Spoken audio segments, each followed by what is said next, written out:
Vous avez dit qu'il ne s'agit pas de déterrer des cadavres, il s'agit de réparer des vivants. La formule est très belle, mais qu'est-ce qu'elle veut dire profondément ? Profondément, elle veut dire ce que nous vivons maintenant avec Pascal sur ce plateau, c'est-à-dire que l'abbé Pierre est mort, il ne s'agit pas de faire une sorte de procès posthume à l'abbé Pierre, il s'agit d'abord de faire justice aux vivants, mais aussi aux victimes mortes qui ont des proches, des enfants, des cousins, des cousines. Voilà, et d'une autre façon d'ailleurs au mouvement Emmaüs et à tous ces bénévoles et salariés engagés jour et nuit dans ce combat contre l'exclusion, il s'agit de faire justice à toutes ces personnes-là. Et faire justice, c'est aller au bout de la vérité, comme l'abbé Pierre est mort, faut pas l'espérer, mais en tout cas faire le plus de clarté qu'on puisse faire, c'est vraiment un devoir moral impératif. Pascal, oui. Merci d'être là à nouveau. Vous avez 53 ans, vous témoignez aujourd'hui. L'abbé Pierre, vous l'avez rencontré et vous avez raconté, donc, pour vous, les faits remontent au début des années 90. Oui. Vous aviez 22-23 ans à l'époque. C'est ça. Un incendie dans votre enfance a causé des dommages à votre visage. À l'époque, vous êtes en difficulté matérielle, vous cherchez un logement et quand on est en difficulté matérielle, en France à cette époque, à qui on s'adresse ? Notamment à l'abbé Pierre, c'est ce que vous faites ? Oui, c'est ça. En fait, j'étais en attente d'une procédure d'indemnisation parce qu'en fait, tout mon programme d'opération chirurgie réparatrice était terminé.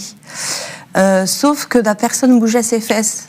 Mon avocat ne bougeait pas ses fesses parce que lui, il était payé tous les mois par l'assurance de mes parents. Donc lui, il n'avait pas intérêt que ça bouge. Et je me suis retrouvée à risquer d'être à la rue. Et je trouvais que ma situation était très injuste. Donc j'ai écrit au ministre de la Justice, j'ai écrit au président de la République, et j'ai écrit à Emmaüs, à l'abbé Pierre.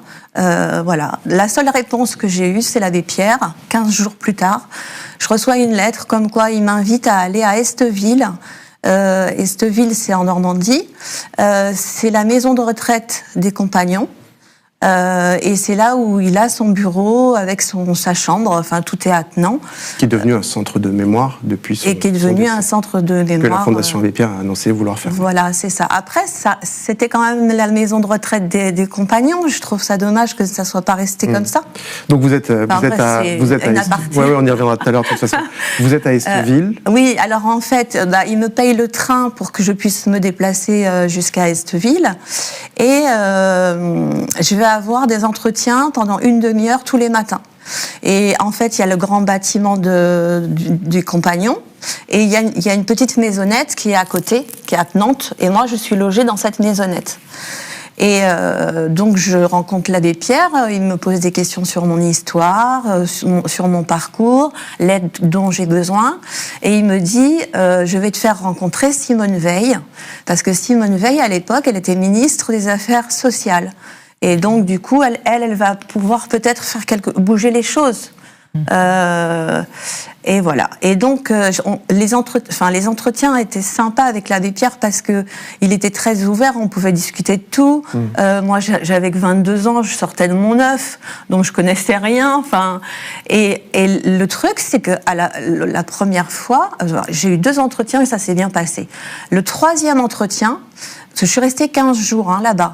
Le 3e entretien, en fait, il va pour me faire une accolade, et là, d'un coup, il m'agrippe, mais sauvagement, violemment.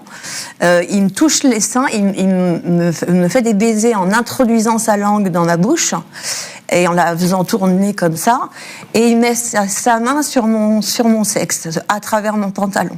Et en fait, je suis tellement agrippée que je peux rien faire. Je peux pas me défaire de lui, ni rien. J'ai 22 ans, je suis devant ce personnage qui est mythique, qui a une aura presque de sainteté. Et moi, je vis une réalité qui n'a rien à voir avec ça. Et je suis déconnectée à ce moment-là de cette réalité. Je suis choquée, je suis décontenancée, et il me décroche. Et puis, je pars du bureau. Et là, quand je ferme la porte du bureau, à l'extérieur, il y avait un bureau avec un secrétaire qui était là, un gros monsieur. Et quand il m'a regardé sortir du bureau, il avait un petit rictus au niveau de la lèvre. Et je suis sortie, je suis retournée dans ma chambre et j'ai pleuré. Et ce qui était prévu, c'est qu'on se voit tous les matins pendant une demi-heure, de façon pour organiser avec Simone Veil, tout ça. J'avais besoin de lui. Je n'avais que lui. Mon père était décédé dans une situation dramatique. Ma famille a éclaté à ce moment-là, donc je ne me voyais pas retourner auprès de ma famille. Et donc tous les jours, j'y suis retournée. J'essayais de m'éloigner un peu de lui pour pas qu'il m'agrippe et qu'il m'attrape. Et il m'expliquait, tu sais, Pascal, l'amour, c'est des petites fleurs au bord du chemin. Ça veut dire que tu peux faire ton chemin sans petites fleurs. Mais c'est mieux si tu as des petites fleurs sur le bord du chemin, parce que c'est de l'amour. Et il me disait aussi que fallait pas que je m'inquiète, que c'était pas moi qui étais responsable. C'était pas moi qui avait incité cette situation. Il me dédouanait de ma responsabilité. Et tout ça, ça m'a beaucoup chamboulée. J'essayais qu'il m'attrape pas trop. J'essayais du coup de prendre des postures où je pouvais le repousser au mieux. Mais en même temps, je le laissais faire parce que j'avais pas le choix. Et j'avais pas le courage de dire les choses, parce qu'il y avait un couple qui était responsable de cet établissement, et c'était eux qui étaient en charge de l'abbé Pierre. Et j'aurais pu très bien aller les voir et leur dire, mais j'ai rien fait, j'ai pas pu, j'ai rien dit. Et après, j'ai rencontré Simone Veil. Elle m'a aidée, on a eu une correspondance pendant plus de 10 ans. Elle a envoyé un petit cadeau à mon premier fils aîné. C'était une femme extraordinaire. Et grâce à elle, 2 mois après, la procédure d'indemnisation était enclenchée. Voilà. Pendant toutes ces années, vous n'avez parlé à personne de ce qui s'était passé. C'est ça que je voulais dire. C'est ça que je cherchais, que j'avais oublié de dire. C'est qu'en fait, le problème, c'est que l'abbé Pierre, c'est tellement une entité, une aura. C'est une aura internationale, un prêtre, un homme qui va s'occuper des plus faibles, un homme qui a consacré sa vie aux plus démunis, aux mal logés. Et moi, j'arrive au duo de mes 22 ans en disant, il m'a roulé des pelles et il m'a tripoté les seins, et il était très violent quand il le faisait. Mais personne ne m'aurait cru, personne.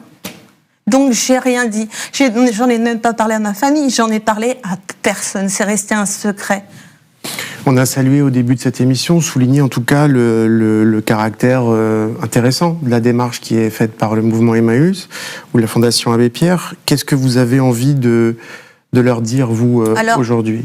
Moi, alors déjà, je suis comme vous, madame, je salue la démarche d'Emmaüs de vouloir faire de la transparence.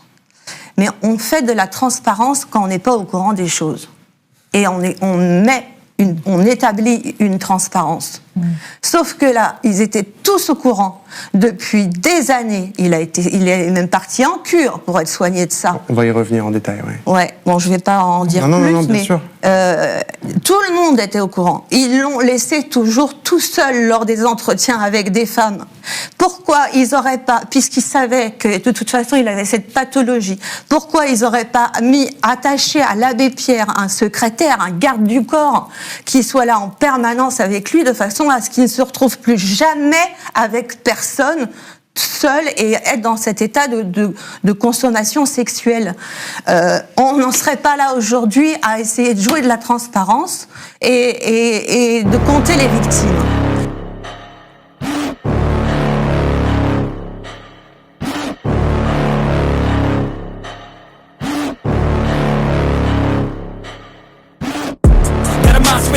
You better watch out if you ignite me's a road ahead of full prophecy to be the greatest beast the world has ever seen. I feed him every day like the bones clean. I feed him all the hate and he grows me, and he gets claws real big, pissed off quick. And if you cross him, you might drop dead. Metaphorically, of course, settling the sword, never getting bored, loves the blood and gore. Always wanting more freedom from the source. They don't really understand until they feel the force. Departed, if you start shit, you'll be heartless in the darkness. Torn apart quick, you left scars ripped.